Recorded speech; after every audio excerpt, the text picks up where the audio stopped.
Ladies and gentlemen, prepare your taste buds, or rather, prepare to file a restraining order against them. Our mustached maestro, the long-lost cousin of Colonel Sanders who took a wrong turn into experimental street theater, unveils his culinary masterpiece. A thick, mysterious stew of indeterminate age, poured lovingly onto the shining silver stage of a manhole cover.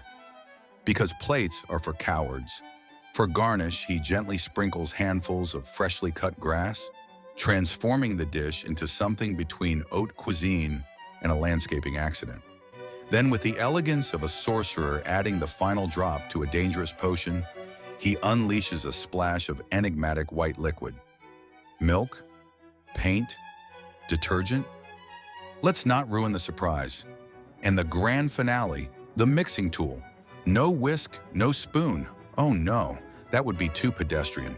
Instead, he summons a toilet brush, wielded with the solemnity of Excalibur, swirling the concoction until it radiates the aura of a culinary apocalypse. The end result isn't so much a dish as it is a dare, an edible paradox that dares you to question not only your appetite, but your entire faith in civilization. Behold the alchemist of chaos, the Mozart of mayhem, the chef who looked at a kitchen and thought, what if Gordon Ramsay had a nervous breakdown in a dumpster? Surrounded by an army of pots and pans that haven't seen soap since the Middle Ages, our hero approaches his bubbling cauldron with the confidence of a man who has clearly declared war on hygiene. Into the pot go the ingredients. Not gently, not carefully, but crushed, mangled, obliterated, as if the recipe itself were a crime scene. Delicate cookies, pulverized like ancient ruins under a bulldozer. Bottles of sauces in every color of the rainbow are squeezed in at random, turning the mixture into something between abstract art and a chemical spill. There is no order here, no sense of flavor, only the glorious spectacle of culinary entropy. Each stir of the ladle spreads more chaos until the cauldron becomes less a vessel of food and more a swirling black hole of sauces, crumbs, and despair. The result? Not a dish, not even an experiment, but a performance. A bold declaration that cooking is not about taste, but about the sheer audacity to destroy everything edible in your path and still call it fusion cuisine. Behold the arrival of the dish that came by truck. Not delivered, not served, but unloaded like hazardous cargo under the watch of men in reflective vests. The cooking process? Classified. Witness protection for recipes.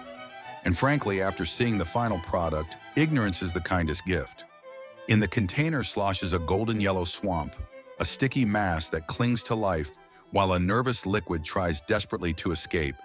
Two ingredients locked in an eternal divorce. Inside float random lumps, like archaeological findings from a civilization that should have stayed extinct. And then the serving ceremony begins. Forget plates, bowls, or even the dignity of cutlery. Our fearless chef ladles this primordial goo into anything that holds volume. Plastic bags from the corner store, cracked Tupperware with mystery stains, and, why not, vintage chamber pots, because nothing screams fine dining like grandma's bedside porcelain. To him, every receptacle is noble. The result, not food, not art, not even science. This is culinary anarchy, a performance so bold it makes you question whether civilization was a good idea in the first place. To taste it would be madness.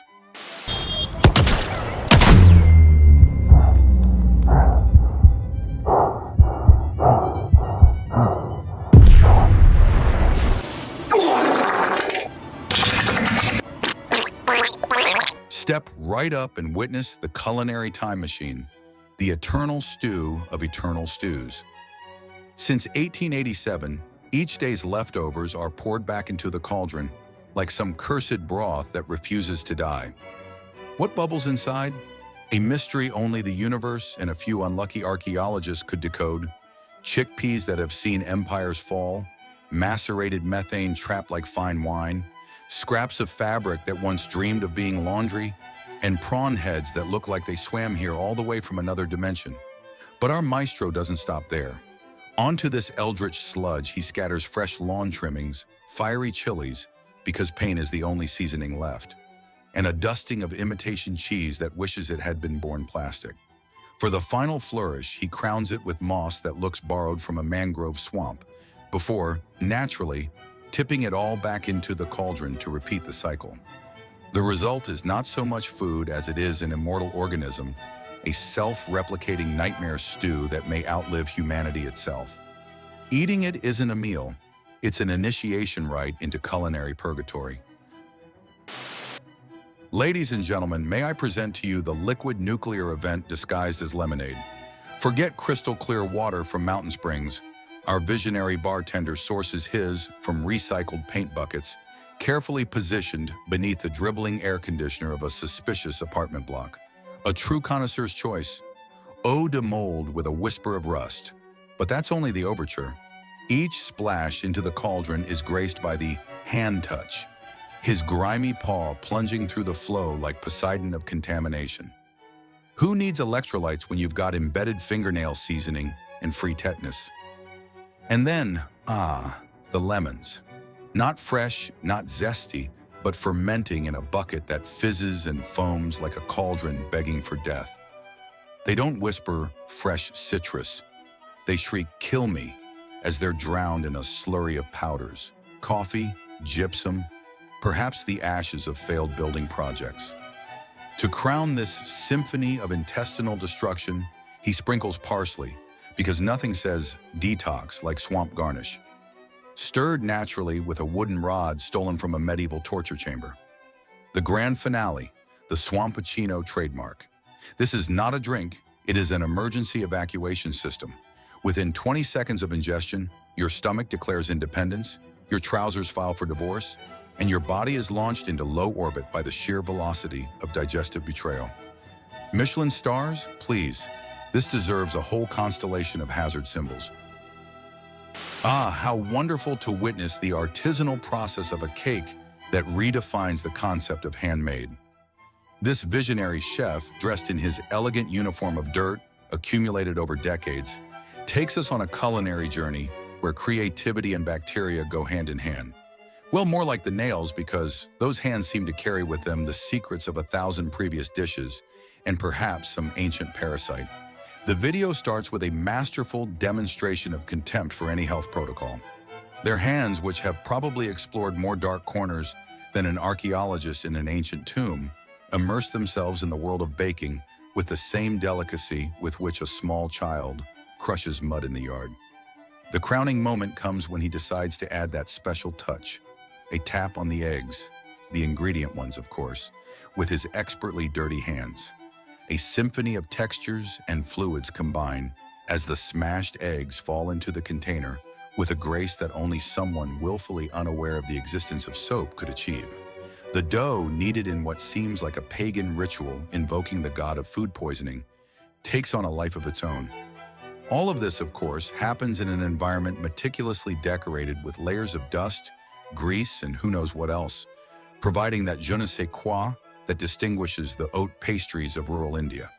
The final result, a cake that defies all expectations, because the most incredible thing is that someone in the world will dare to eat it. This work of art is not just food, it is a testament that humanity can endure anything. Bravo, teacher. Bravo.